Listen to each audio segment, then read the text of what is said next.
Hello everyone, नमस्कार। मैं Surabhi Dwivedi, youth Congress राष्ट्रीय सचिव।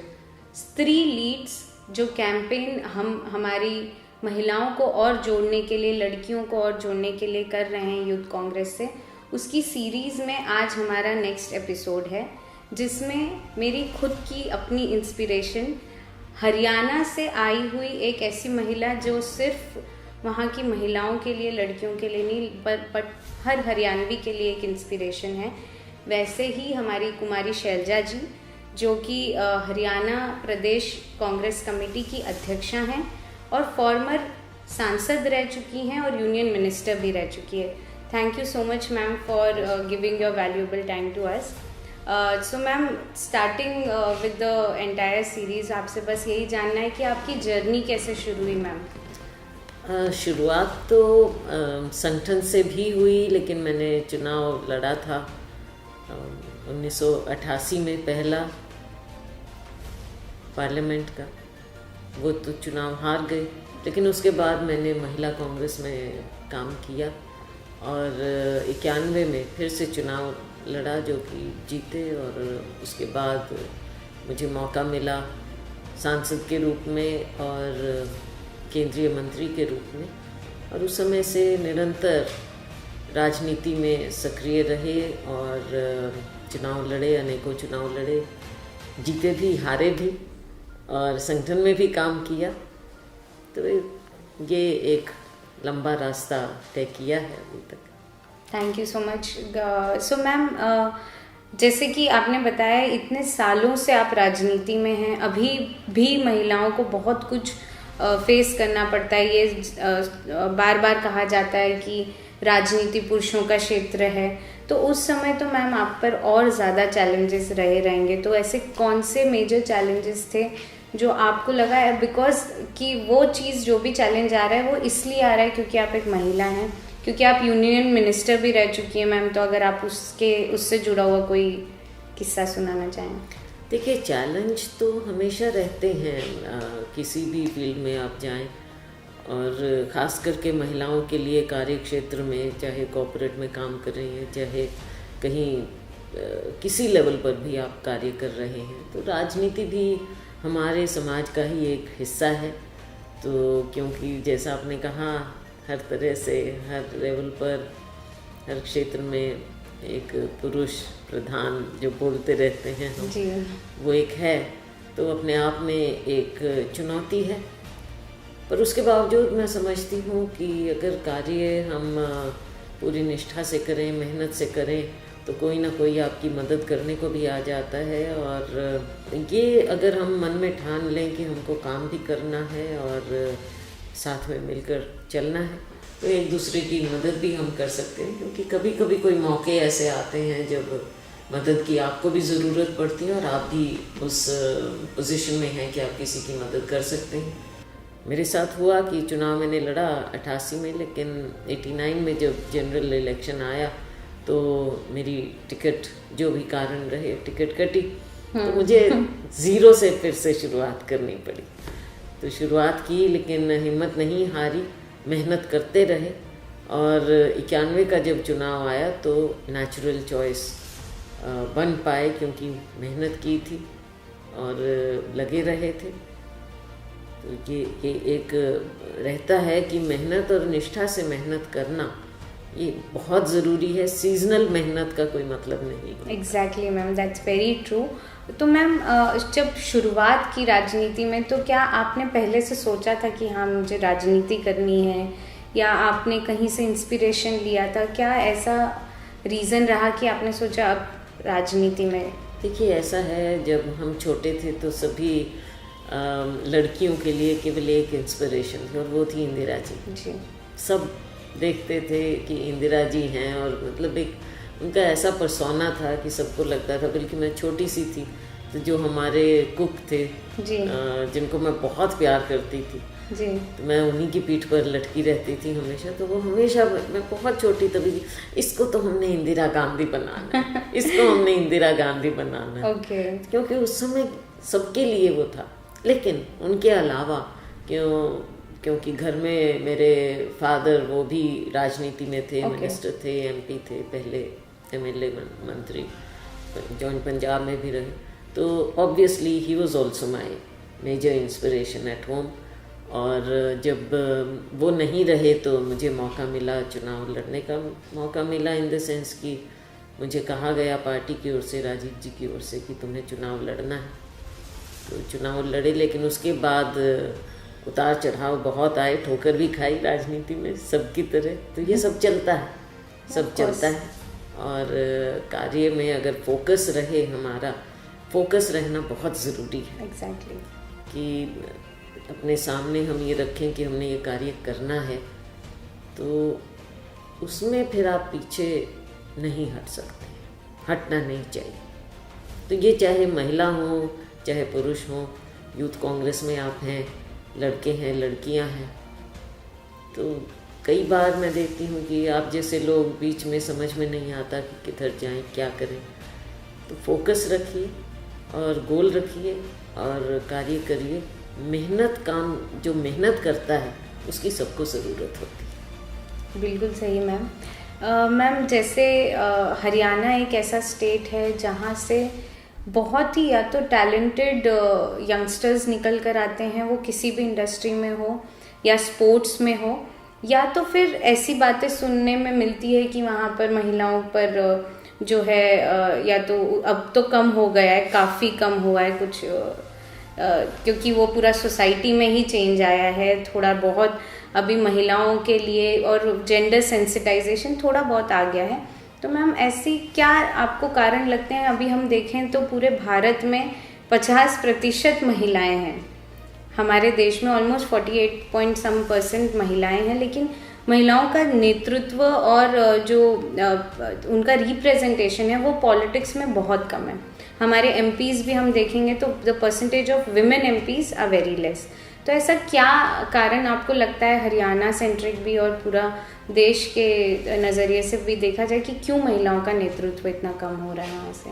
ये तो जैसे मैंने कहा हमारे समाज का ही एक हिस्सा है, लेकिन उसके अलावा राजनीति में जैसे देखा जाता है कि राजनीति का जो स्ट्रगल है, संघर्ष है, वो एक अलग किस्म का हो जाता है।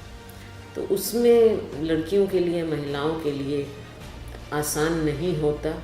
और उसके बावजूद मैं तो कहती हूँ कि जो लेडीज़, जो लड़कियाँ सामने आती हैं, वो बड़े अपने दम पर आती हैं और मेहनत करती हैं, और वो किसी से कम नहीं है। They have prove themselves.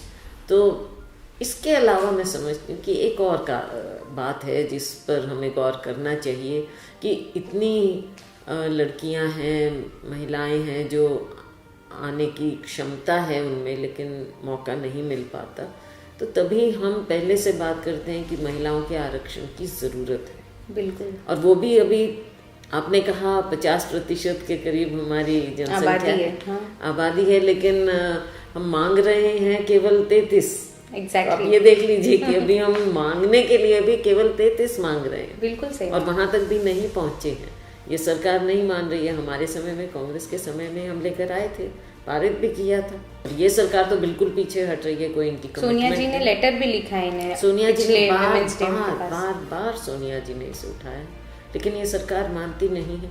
लेकिन आप सब मानेंगे कि जहाँ डिबेट होता है आरक्षण और उसके खिलाफ, ये ज़रूरी है, ये भी हैंड होल्डिंग का एक हिस्सा है कि आरक्षण आए महिलाओं के लिए, और महिलाएं इस प्लानिंग प्रोसेस में आगे आएं, ताकि हमारे समाज को भी उससे फ़ायदा हो और देश को तो फ़ायदा होना ही होना है। ये ज़रूरी है आज के दिन कि आरक्षण महिलाओं के लिए होना चाहिए। जैसे पंचायती राज में जब लेकर आए तो राजीव जी को तो बहुत बातों के लिए क्रिटिसाइज़ किया गया था। बिल्कुल, ये भी एक बात थी, लेकिन राजीव जी की कमिटमेंट थी, कांग्रेस ने जिसे पूरा किया, और आज महिलाएं हैं 50% तक हैं। बिल्कुल। तो जहाँ मौका मिलता है, आप देखते हैं कि कितनी लड़कियाँ, नई लड़कियाँ लेवल, चाहे शहरों में हैं चाहे गांव में हैं, उनको मौका मिलता है तो आती हैं, और ऊपर उनमें पूरी क्षमता है और पोटेंशियल है बड़ी लीडर बनने का। बिल्कुल। मेजरली मैम, हमने जितने भी लोगों से बात की है अभी तक, वो यही कहते हैं कि राजीव गांधी जी ने जो मुहिम शुरू की थी कई साल पहले, वो टाइम पर वो ऑफ कोर्स क्रिटिसाइज हुए थे, बट उनका जो भी विचारधारा रही थी वो बहुत ही प्रोग्रेसिव थी। आज भी जो लोग चीज़ नहीं समझ पा रहे हैं वो उन्होंने तभी सोचा था और वो आरक्षण लाया था, युवाओं के लिए 18 साल की उम्र में वोटिंग राइट्स लाई थी। तो ये बहुत सारी मुहिम ऐसी हैं जो कांग्रेस पार्टी के वजह से शुरू हुई है और अभी समझ में आ रहा है कि वो कितनी प्रोग्रेसिव थॉट था।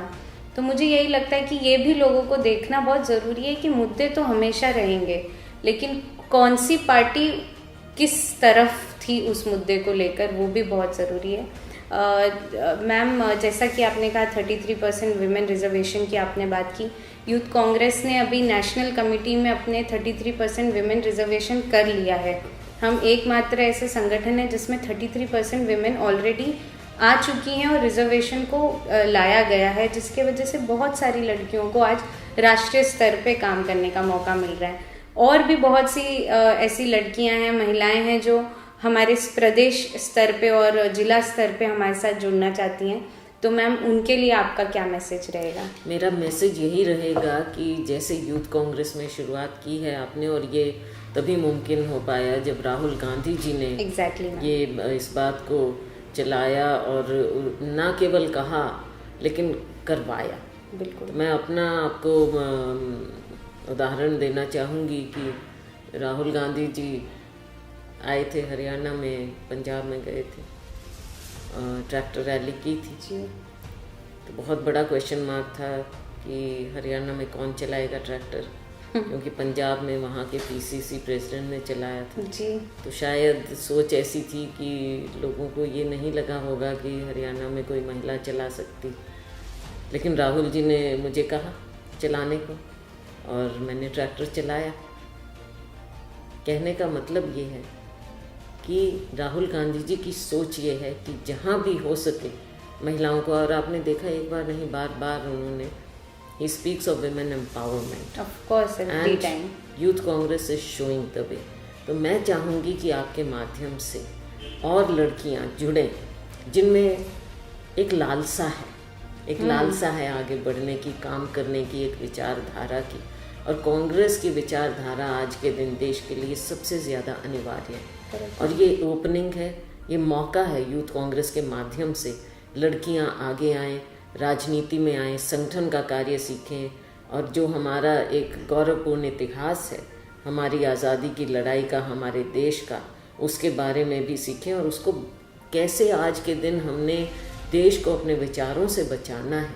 जो हमारे देश की इतनी संस्कृति है, उस संस्कृति को जो आज बिगाड़ा जा रहा है उससे बचाकर अपने देश की धरोहर संस्कृति को जो आगे बढ़ाएंगे वो आप जैसे यूथ हैं, और उसमें महिलाओं का, लड़कियों का एक विशेष योगदान हो सकता है। मुझे बहुत खुशी है कि आप ये कार्य कर रहे हैं। मैं शुभकामनाएं देना चाहूँगी पूरे यूथ कांग्रेस के संगठन को, और आपके माध्यम से मैं चाहूँगी कि जो भी हमारा ये कार्यक्रम देख रहा हो वो आगे आए, आगे बढ़ें। हैंड होल्डिंग भी होगी, आप भी करेंगे, हम सब मिलकर करेंगे, और इस तरह की लड़कियाँ सामने आए, हमारे संगठन से जुड़ें, आपके संगठन से, यूथ कांग्रेस से जुड़ें, ताकि आने वाले समय में कोई ये ना कह सके कि हमारे पास ऐसी लड़कियां, ऐसी महिलाएं नहीं हैं, हम कहाँ से लेकर आएँ जो लीडरशिप में आगे बढ़ें। तो आप लोग उसमें एक बहुत बड़ा रोल प्ले कर सकते हैं, और मेरी बहुत शुभकामनाएं आपको। तो जैसा आप सभी ने सुना कि एक ट्रैक्टर चलाने जैसे विषय पे भी बहुत सारे सवाल उठ सकते हैं। हम सब बहुत खुश थे मैम, और जब हमने वो देखा था we were really proud to see you. मुझे अभी भी याद है, मैंने खुद वो लाइव भी देख रही थी मैं, कि आप ट्रैक्टर चला रही थी। वो इतना एम्पावर्ड व्यू था हमारे लिए देखने के लिए। तो जितनी भी यहाँ पर मेरे कलीग्स हैं, फ्रेंड्स हैं, जो लड़कियाँ अभी भी सोच रही हैं कि राजनीति में जाना हमारे लिए बना है या नहीं बना है, जो हमारे समाज के पुरुष कर सकते हैं वो आप भी कर सकती हैं। राजनीति में जब तक आप नहीं आएंगी तो 50% जो हमारी आबादी है उसका नेतृत्व करने के लिए बहुत कम लोग होंगे, और जब नेतृत्व किसी पुरुष के हाथ में दिया जाएगा तो वो परसेप्शन चेंज होगा, वो पूरा मुद्दा बदल जाएगा। तो अपने लिए, अपने जेंडर के लिए और अपने खास करके देश के लिए आप लोग आगे आएँ और स्त्री लीड से जुड़िए। Thank you so much. Thank you ma'am for your valuable time. बहुत शुभकामनाएं और बहुत धन्यवाद। Thank you ma'am.